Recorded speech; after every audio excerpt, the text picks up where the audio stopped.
اللهم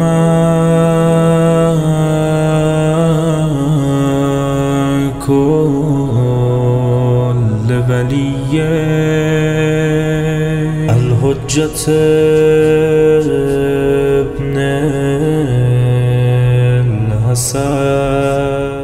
اللہ نے انسان کی ہدایت کے لیے جو نظام مقرر کیا ہے اور اس نظام کے رکن بنائے ہیں، ان کا متبادل نہیں بنایا، ان کے متبادل کی گنجائش نہیں چھوڑی، لیکن انسان متبادل بنا لیتا ہے، انسان ترک کر دیتا ہے اللہ کے ہدایت کے ذریعوں کو، وسیلوں کو، اور متبادل کا سہارا لے لیتا ہے، جس کی مثال قرآن کریم نے سامری کی صورت میں ذکر کی ہے۔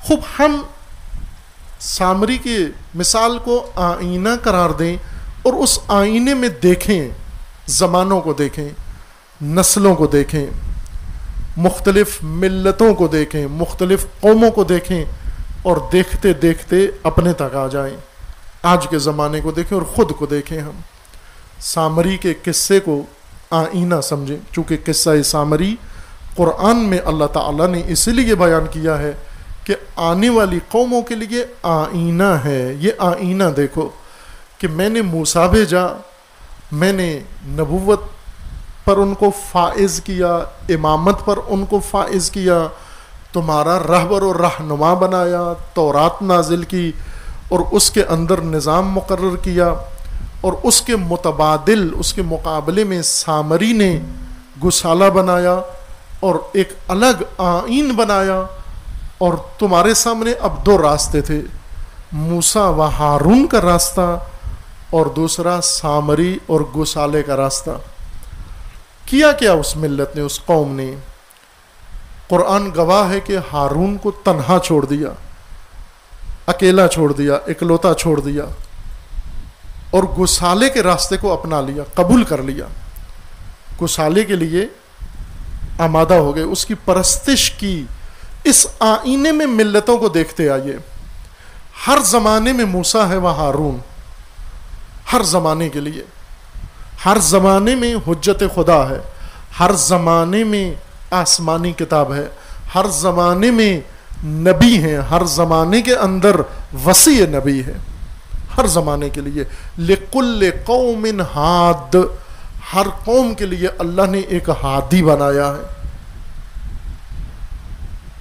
حضرت موسیٰ سے لے کر رسول اللہ صلی اللہ علیہ وآلہ وسلم تک اس دوران مسلسل ہادی و رہنما رہے، یعنی موسیٰ کی طرح اللہ کی طرف سے آنے والے ہدایت کے وسیلے اور ان کے متبادل سامری ہر دور میں رہے۔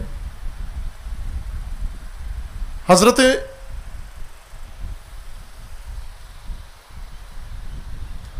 موسیٰ کے بعد رسول اللہ تک و رسول اللہ کے بعد سے آج تک اس آئینے میں ہر قوم و نسل نظر آتی ہے، تاریخ نظر آتی ہے اس کے اندر، اس آئینے کے اندر۔ ہم باقی ادوار، باقی نسلیں، چونکہ بات مفصل ہے، اس کو چھوڑ دیں، آگے آ جائیں، چھلانگ لگا کے اپنے عصر میں، اپنے زمانے میں آئیں کہ آج شب ہم جو شب براعت بھی ہے اور شب میلاد بھی ہے۔ شب میلاد ہے امام عصر، زمانے کے امام کی شب میلاد ہے، شب ولادت ہے، جشن برپا ہیں، ہر طرف جشن برپا ہیں امام کی آمد، امام کی ولادت پر۔ جیسے میلاد کو پاکستان میں الحمدللہ میلاد ایک بہت ہی ترقی یافتہ شکل میں ہے، میلاد کی محفلیں اور مجلسیں، جو آپ جو بزرگان ہیں ان کے بچپن میں میلاد بہت سادہ طریقے سے ہوتی تھی، لیکن آج کل بہت ہی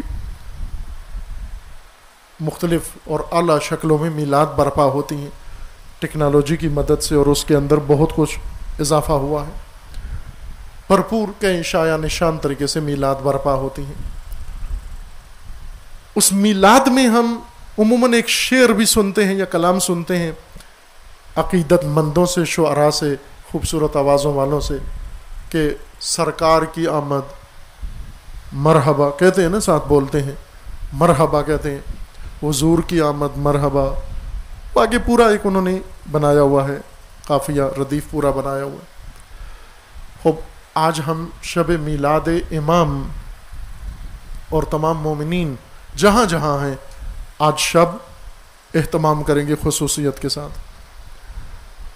کچھ تو آج شب کے لیے مومنین نے خود سے خود ساختہ متبادل شب برات کے آداب بنائے ہوئے ہیں، پٹاخے ہیں، کھانا پینا ہے. اور ایک اور عمل جو مومنین انجام دیتے ہیں، عریضے ڈالنا پانی کے نہروں پر اور دریاؤں میں، اور جہاں جہاں پانی کی کوئی جگہ ہو وہاں جمع ہو کے عریضے ڈالنا. یہ وہ آداب ہیں جو مومنین نے خود سے مقرر کیے ہیں اور بڑی سختی سے پابندی سے بجا لاتے ہیں. پٹاخے بھی بائیں کہ شاید پابندی ہے پٹاخوں پر، لیکن پھر بھی کہیں نہ کہیں پھوڑ ہی لیتے ہیں پٹاخہ، بچے یا بڑے بھی. شب برات منانے کے یہ ہمارے آداب ہیں، طریقے. شب میلاد ہے اور عریضے یا جو بھی وہ کرتے ہیں پانی کے اس مقام پہ جمع ہو کر اکٹھے ہو کر.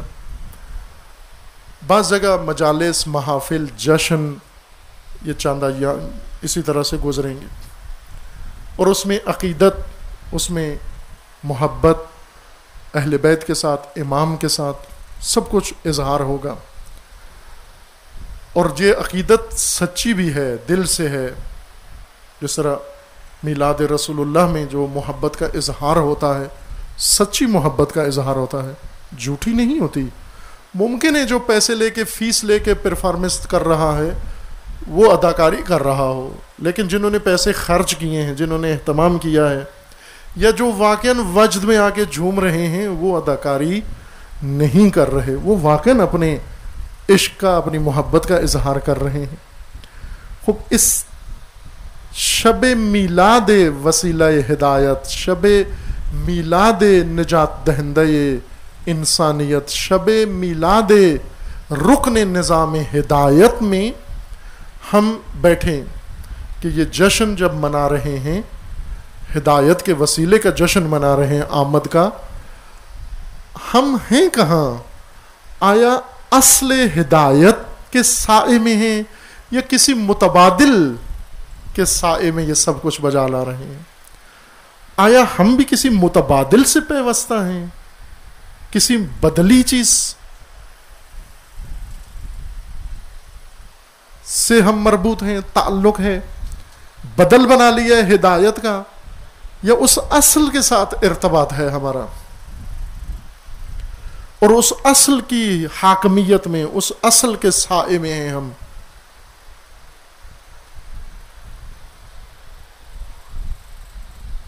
غور کریں آپ، ہمارے پاس کیا ہے؟ اگر قوم موسیٰ جب لوٹے پلٹے اور قوم احترام تو موسیٰ کا کر رہی تھی، لیکن بچھڑے کے پاس کھڑے ہو کر، اجل کے پاس کھڑے ہو کر، گوسالے کے پاس کھڑے ہو کر، سامری کے پرچم کے نیچے احترام بجا لا رہی تھی موسیٰ کا. عقیدت تھی موسیٰ کے ساتھ، سخت عقیدت تھی بنی اسرائیل کو، لیکن یہ عقیدت کے گلدستے سامری کے پرچم کے نیچے موسیٰ کو نثار کر رہے تھے. بچھڑے کے جوار میں کھڑے ہو کر، بچھڑے کے سامنے تسلیم ہو کر موسیٰ کا احترام بجا لا رہے تھے. اور اگر ہدایت کے وسیلوں کو چھوڑ دیا جائے، بے شک عقیدت و احترام ہو، اور ان کا متبادل اپنا لیا جائے، اور اس متبادل کے ساتھ خوگر ہو جائے انسان، اس متبادل کو انسان قبول کر لے دل و دماغ سے، اور نسل اندر نسل متبادل ہی کے ساتھ جیتا رہے، اور اس کو احساس بھی نہ ہو کہ میں اللہ کے ہدایت کے وسیلے کا نام لے رہا ہوں، ان کے لیے اپنی عقیدت کا اظہار کر رہا ہوں، جبکہ تعلق میرا ان کے متبادل سے ہے. میں نے متبادل بنا لیا اور متبادل کے سائے میں ہوں، بدل بنا لیا، اور بدل ہمیشہ پرکشش ہوتا ہے. بدلی چیز ہمیشہ پرکشش رہی ہے. آپ امامت کے بدلی چیز، امامت کا متبادل موجود ہے، صدیوں سے موجود ہے. امامت کے متبادل آمریت، امامت کے متبادل شہنشاہیت، امامت کے متبادل موروثی سلطنت، امامت کے متبادل دستوری سلطنت، امامت کے متبادل جمہوری سلطنت، یہ سب امامت کے متبادل ہیں. ان میں سے کوئی امامت تو نہیں کہ میں ہی غلطی پر نہ ہوں. ان میں سے کوئی اگر امامت ہے تو آپ بتا سکتے ہیں. یہ امامت ہے، آمریت امامت ہے، سلطنت امامت ہے، شہنشاہیت امامت ہے، موروثی و دستوری سلطنتیں امامت ہیں، جمہوریت امامت ہے. اگر امامت ہیں خوب درست ہے، اسی سے تعلق ہونا چاہیے، حکم اسی کا تھا. حق بنتا ہے اس کے ساتھ تعلق کا، اس کے ساتھ ارتباط کا، اس کی تکریم کا، اس کی تعظیم کا، اس کی تقویت کا حق بنتا ہے. لیکن اگر یہ امامت کا متبادل ہے، امامت نہیں ہے، متبادل ہے، تو پھر ہمیں ذرا سوچنا ہے، ٹھہرنا ہے، رکنا ہے، غور کرنا ہے کہ ہم کیا کر رہے ہیں، ہم کس حال میں ہیں، ہم کس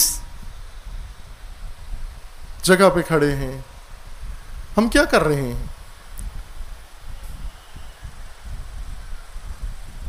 موسیٰ علیہ السلام کے بارے میں قرآن کریم نے ذکر فرمایا ہے کہ موسیٰ جب واپس پلٹے، میقات سے لوٹ کر آئے تو بڑی عجیب حالت تھی حضرت موسیٰ علیہ السلام کی. توجہ فرمائیں، میں آپ کی خدمت میں وہ چند آیات عرض کر دیتا ہوں جو حضرت موسیٰ علیہ السلام کے متعلق ہیں کہ موسیٰ جب واپس آئے کیا حالت تھی. حضرت موسیٰ علیہ السلام جب اللہ تعالیٰ نے میقات پہ بلایا 30 دن کے لیے، اور وہ بڑھ کر 40 راتوں میں تبدیل ہو گئے اور واپس تشریف لائے. جب واپس تشریف لائے حضرت موسیٰ علیہ السلام، قرآن کا فرمانا ہے کہ غضبان آصفا، کیفیت یہ تھی کہ ہاتھ میں تورات کی لوح تھیں، تختیاں جو اس میقات پہ عطا ہوئی تھیں، آسمانی آئین کتاب خدا. اور جب واپس آئے قوم کی حالت دیکھی، غضبان، غضبناک حالت میں واپس آئے، اور آصفہ، افسوس کی حالت میں واپس آئے.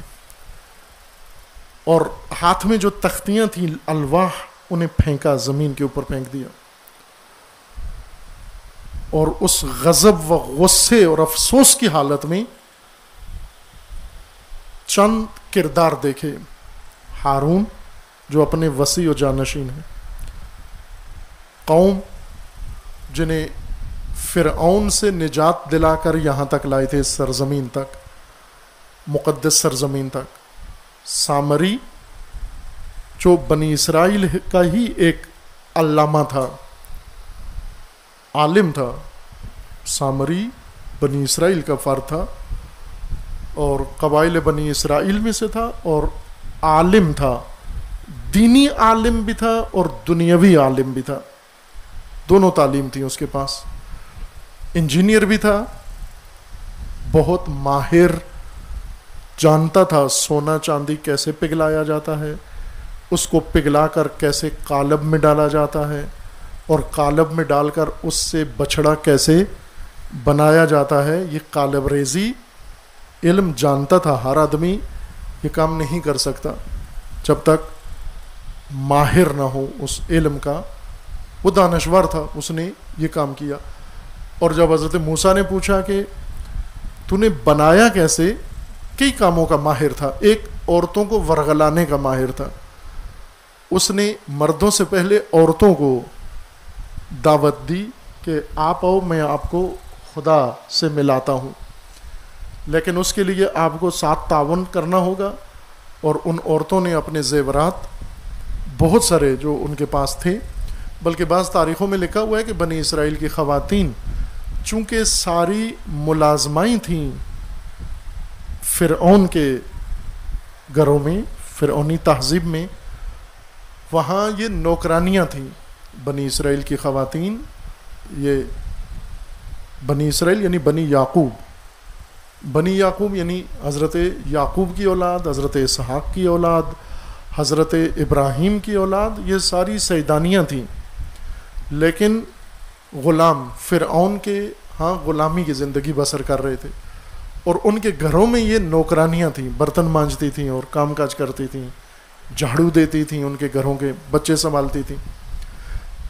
بعض تاریخوں میں لکھا ہے کہ جب حضرت موسیٰ نے انہیں حکم دیا کہ آپ نکل آؤ ان کی غلامی سے اور جانا ہے ہم نے اس شہر کو ترک کر کے مصر کو اپنی موروثی سرزمین پر واپس جانا ہے، تو ان عورتوں نے اپنے جو کچھ ساز و سامان تھا وہ بھی لیا، اور جن گھروں میں کام کرتی تھیں ان کے بھی بعض اموال اٹھا لائیں، زیورات ان کے بھی ساتھ اٹھا لائیں.